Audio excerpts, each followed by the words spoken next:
Welcome to A Mason's Work, the podcast where we review Masonic symbols and illustrate how they can be used to solve problems in everyday life. With your host, Brian Mattox, a proud member of the Craftsman Online Media Network.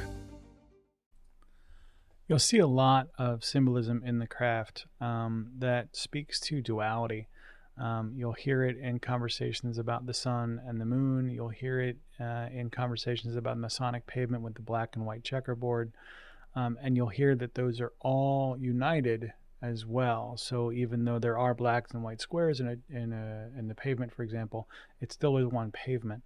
Same thing true with the celestial objects, right? They each represent either the masculine and feminine or what have you, but they all essentially together encompass the entirety of the experience. And so when you start to look at this duality and the conversations about it, I think it's interesting to evaluate your own perspectives when it comes to how you approach solving problems in your life. And so we often will eliminate the things that we think are negative or bad. And we will resent in others the things that we don't like ourselves. But when you start to look at it, in everything that we talk about, there is both freedom and fullness. There's two different perspectives, and you need each. You need to be able to approach both the things that you might reject initially, or the approaches you might reject, and understand that there's a time and place for them. Easy perspectives here would be creation and destruction, right? We often talk about order and chaos, things of that nature. We often talk about like destruction as a negative force, and so that might be the black square on the pavement. But without destruction, you cannot have creation, because if everything's kind of already built and already there, the opportunity to create new stuff isn't. So in the same way that, without creation, you can't have destruction. You can't break something down into its component parts until it's been made. So those things will chase each other forever, that positive and negative kind of duality. And it's in both of those that you find that there is a season for everything. When we start to look at this stuff in depth, you start to really start to look at your own behavior and go, what am I rejecting here? What am I walking away from?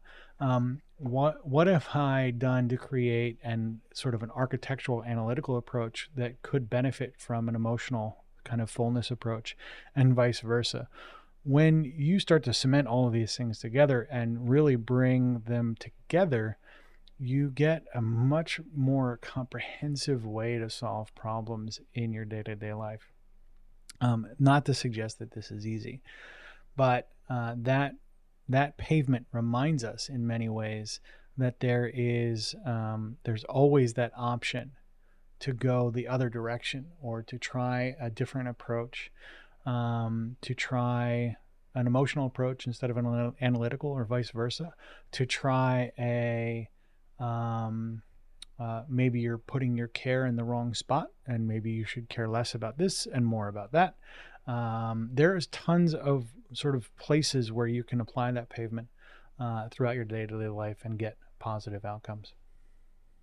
The views represented in this podcast are those of the speaker alone, and are not representative of any grand or subordinate lodge.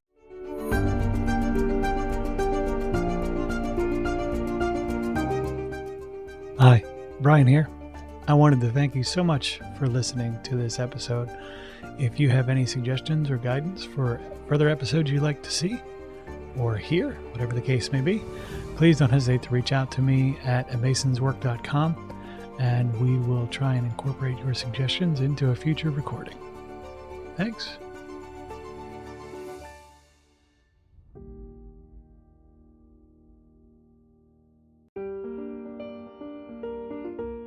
Freemasonry teaches us that the true work is within, a lifelong journey of reflection, discipline, and discovery. At A Mason's Work, we help Masons bring out their best selves through meaningful self-inquiry and symbolic practice. From personal reflection to lodge engagement, we offer tools that turn symbols into action. Visit us at amasonswork.com. The work is within. The time is now.